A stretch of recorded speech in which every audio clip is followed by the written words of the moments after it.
नमस्कार दोस्तों, स्वागत है आपका अपना यूट्यूब चैनल टुडे एग्जाम पर। दोस्तों आज है आपका 10 जनवरी 2023 और आज आपका एसएससी जीडी का एग्जाम था। सेकेंड शिफ्ट का भी एग्जाम समाप्त हो चुका है। तो सेकेंड शिफ्ट के एग्जाम में जो भी प्रश्न पूछे गए सभी ऑथेंटिक प्रश्नों के साथ उपलब्ध हो गया हूं। इस वीडियो में आपको हिंदी के जो प्रश्न आए वो भी आपको देखने को मिलेगा। तो चलिए दोस्तों शुरू कर लेते हैं। देखिए कौन कौन सा प्रश्न पूछा गया था। बात करें डिफिकल्टी लेवल का, तो डिफिकल्टी लेवल जो है काफ़ी ईजी प्रकार से आप इसे कह सकते हैं। क्वेश्चन जो है बहुत ही आसान आया है और अधिकांश क्वेश्चन जो है हमारे प्रैक्टिस से टकराए हैं, जैसा कि आप इस वीडियो को देखने के बाद खुद ही जज कर पाएंगे।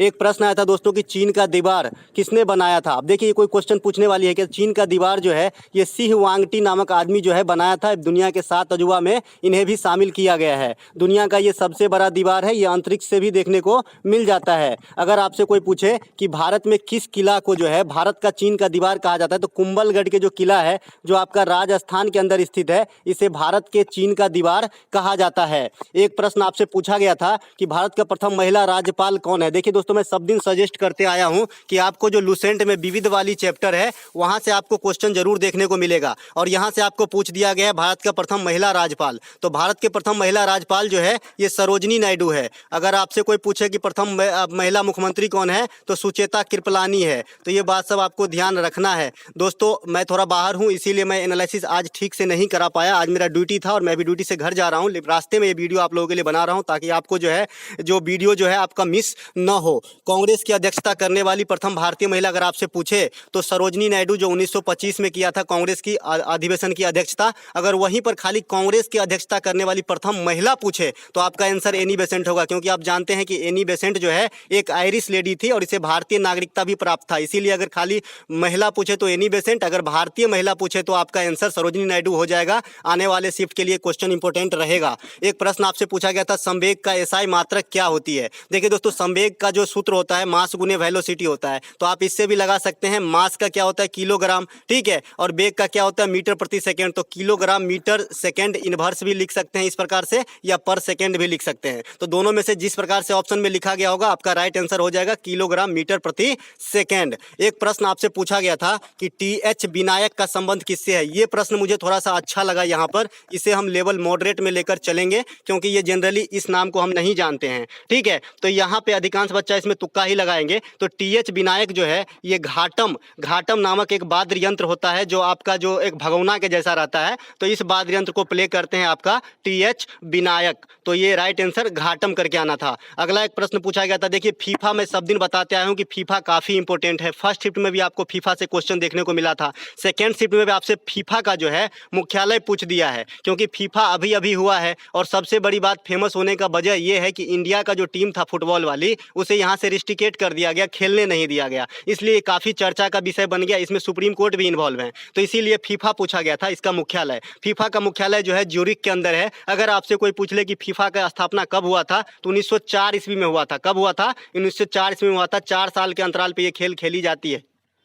अगला एक प्रश्न पूछा गया था संविधान में जीएसटी से संबंधित विधेयक कौन सा था। देखिए मैं कल ही के प्रैक्टिस सेट यानी प्रैक्टिस सेट नंबर 12 में 101वां संविधान संशोधन, 102वां संविधान संशोधन, 103वां संविधान संशोधन और 104वां संविधान संशोधन बताया था। उसी संबंधित ये प्रश्न पूछा गया है आपका। तो जीएसटी से संबंधित जो विधेयक है ये आपका 122वां विधेयक करके जो है लोकसभा के अंदर पेश किया गया था। लेकिन इससे रिलेटेड जो संविधान संशोधन हुआ था ये आपका 101वां संविधान संशोधन हुआ था। लेकिन ऑप्शन में 122वां दिया गया था, विधेयक की बात कर रहा था। तो 122वां आपको राइट आंसर करके आना होगा। बात करें जीएसटी से संबंधित, तो जीएसटी लागू होता है इंडिया में 1 जुलाई 2017 को। भारत में जीएसटी का मैक्सिमम लेवल कितना है, तो 28% से ज़्यादा जीएसटी नहीं लगाया जा सकता। जीएसटी किस प्रकार का कर है, तो अप्रत्यक्ष कर है, इनडायरेक्ट कर है। तो ये बात भी आपको ध्यान रखना है। जीएसटी से संबंधित अगर आर्टिकल पूछे तो 279A होता है जीएसटी परिषद से संबंधित। अगर आपसे कोई पूछ ले कि जीएसटी परिषद की अध्यक्षता किसके द्वारा किया जाता है, तो भारत के वित्त मंत्री के द्वारा किया जाता है। संविधान का 103वां संविधान संशोधन आने वाले शिफ्ट के लिए इंपॉर्टेंट रहेगा। तो ईडब्ल्यूएस सेक्शन से है,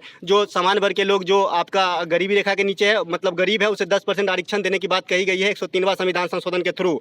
104वां संविधान संशोधन जो है ये एंग्लो इंडियन में जो लोकसभा में 2 सदस्य अब विधानसभा में 1 सदस्य का नॉमिनेट किया जाता था, वो वाला सिस्टम को खत्म किया गया है 104वां संविधान संशोधन के द्वारा। तो ये सभी बात आप ध्यान रखेंगे 101वां, 102वां, 103वां, 104वां संविधान संशोधन को।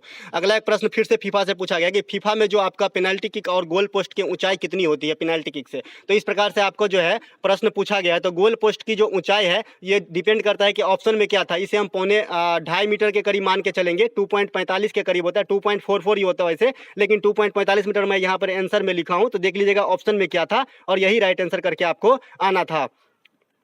अगला एक प्रश्न आपका हिंदी सेक्शन से देखने को मिला, कवित्री की सही वर्तनी क्या है। तो जो आप लिखा हुआ देख रहे हैं क वहर्षिकार य त्रैदुर्गीकार, ये आपका कवित्री का सही वर्तनी है, मतलब सही कौन सा लिखा है। आपको मैं फिर से बता दूं, एक शब्द है आपका आशीर्वाद। आशीर्वाद जो है ये भी आपको देख के जाना है, इसका सही वर्तनी इस प्रकार से होता है, ये भी आपके एग्जाम में छपेंगे।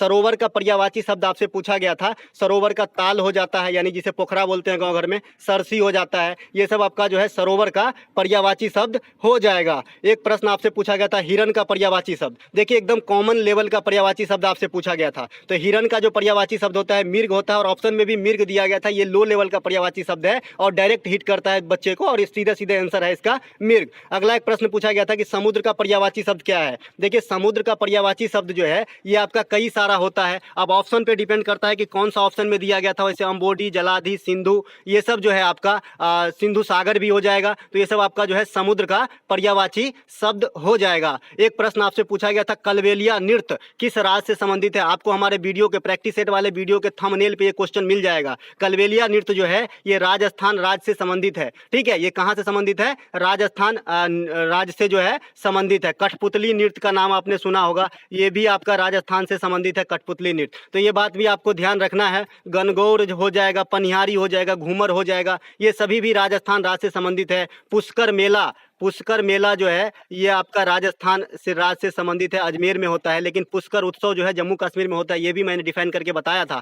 अगला जो आपका एक्स्ट्रा फैक्ट में है कि नौखाई त्यौहार जो है ये कहाँ मनाया जाता है, तो ये उड़ीसा में मनाया जाता है। बथुकुम्मा जो है आपका तेलंगाना में मनाया जाता है। तो ये सब प्रश्न आपको ध्यान रखना है। लाई हरोबा त्रिपुरा, हॉर्नबिल नागालैंड है ना, लोसांग सिक्किम, लोसार लद्दाख, अरुणाचल प्रदेश, ये सब बात आपको ध्यान रखना है। अगला एक प्रश्न पूछा गया था कि 2018 के लिए क्रिकेटर ऑफ द ईयर किसे चुना गया था। देखिए काफी अच्छा प्रश्न था ये, इसे करंट सेक्शन के ही प्रश्न कहेंगे, क्योंकि विराट कोहली का 2 साल फॉर्म काफी खराब रहा था और अभी अभी जो है पाकिस्तान के एक सीरीज में इन्होंने वापसी किया है शतक लगा के। तो 2018 के लिए cricketer of the year Virat Kohli को चुना गया था, ठीक है। अगर आपसे कोई पूछ ले कि इंडिया के लिए 400 T20 मैच खेलने वाला कौन प्रथम प्लेयर बना है, तो रोहित शर्मा बना है। ये बात भी ध्यान रखेंगे, करंट सेक्शन से छपेगी और मैं आपको पहले ही बता रखा हूँ। आईपीएल में सबसे अधिक रन बनाने का रिकॉर्ड जो है अब तक ये आपका विराट कोहली के पास ही है। वहीं पर आईपीएल से क्वेश्चन लगातार आ रहा है, तो आईपीएल में सबसे अधिक विकेट की बात आएगी तो डेवन ब्रावो जो है सबसे अधिक विकेट लिए हैं। दूसरा स्थान लसित मलिंगा का आता है, ठीक है। तीसरा स्थान जो है अमित मिश्रा का आता है। चौथा स्थान जो है यजुवेंद्र चहल का आता है